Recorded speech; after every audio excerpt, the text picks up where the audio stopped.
He was my lab in charge. But I became his weakness. I still remember the first day I stepped into the chemistry lab at New York University. The room smelled faintly of alcohol and chalk, glass tubes gleaming under the fluorescent lights. It was supposed to be just another semester, just another routine.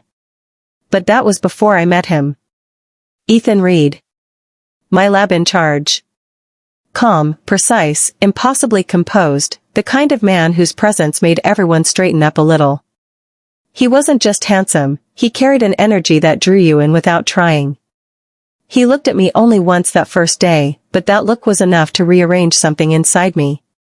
I was Lena Walker, a final-year biology student who preferred books over attention.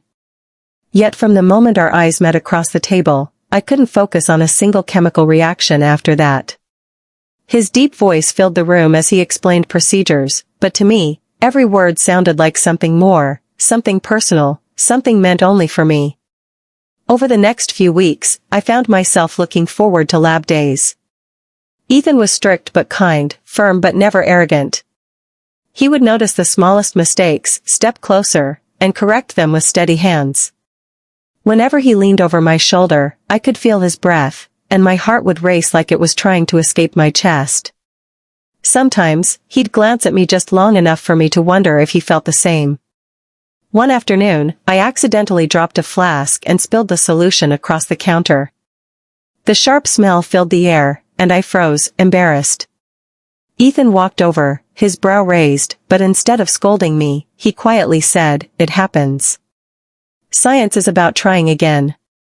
His voice was softer this time, almost protective.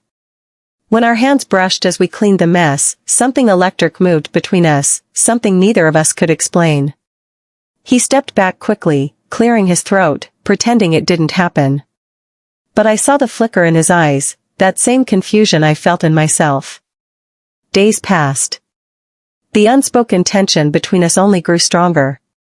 Every time I walked into the lab, I could feel his gaze before I even saw him. Every time he called my name, it lingered in the air a moment too long. My friends joked that the lab in charge seemed to like me more than science itself. I laughed it off, but deep down, I knew they weren't entirely wrong. Then came that one evening that changed everything. It was late, everyone had already left the lab. I was finishing an assignment when the lights flickered, a storm had rolled over the city. Ethan appeared from his office, holding his coat, surprised to see me still there. "You're still working?" he asked. "I just wanted to finish this before the weekend," I said, glancing up at him. He smiled faintly. "You're dedicated. I like that." A moment of silence followed.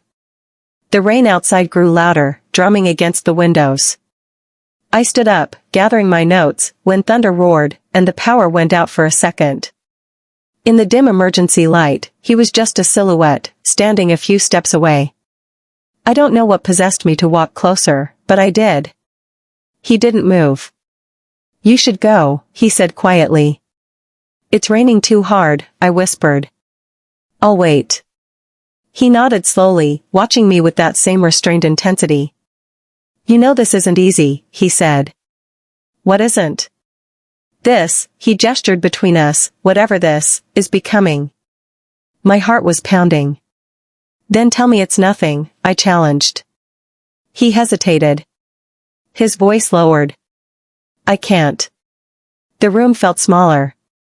The sound of rain filled every silence we couldn't speak through.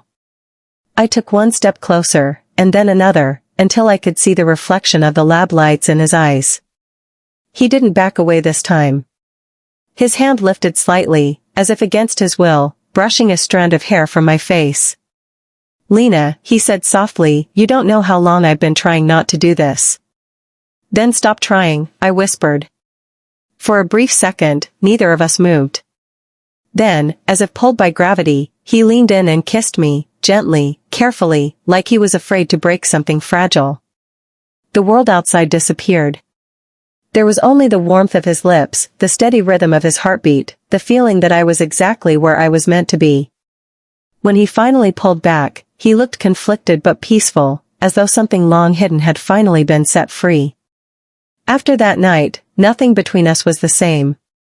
We still acted professional in the lab, still kept our distance when others were around. But our eyes always found each other. Every shared glance carried memories of that rain-soaked evening, a secret we both protected, yet silently cherished. As the semester drew to a close, the pressure grew heavier. Rumors started to spread, little whispers in hallways. Ethan called me into his office one afternoon, his face unreadable. "Lena," he began, "you know how people talk. I can't risk your reputation, or mine." "I don't care what they say," I said firmly. "But I do," he replied, his voice cracking slightly. "You deserve more than being someone's secret." The pain in his eyes broke me. I wanted to fight it, to tell him love doesn't need permission, but I could see how much he was struggling. He had built his entire career on discipline and integrity. Loving me had crossed every line he had ever drawn. I left his office that day feeling hollow. The lab that once felt alive now felt cold. He avoided me for weeks, speaking only when necessary, never meeting my eyes.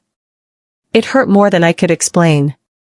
But even then, deep down, I knew his silence wasn't rejection, it was protection. Graduation day came like the last chapter of a long book. The auditorium was filled with laughter, camera flashes, and caps flying through the air.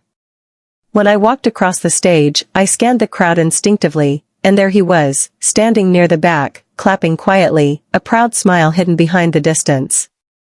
After the ceremony, I found a small envelope in my locker. Inside was a note written in his familiar handwriting. "You were never just another student.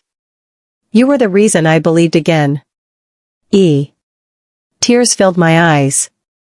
I turned around, and there he was, leaning against the wall, watching me. "I wasn't sure if you'd read it," he said softly. "I wasn't sure if you'd be here," I replied. He took a step forward. "I couldn't leave without saying goodbye."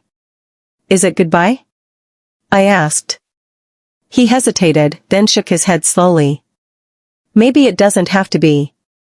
I smiled through the tears. "Then don't make it one." He smiled back, that same quiet, careful smile I'd fallen for.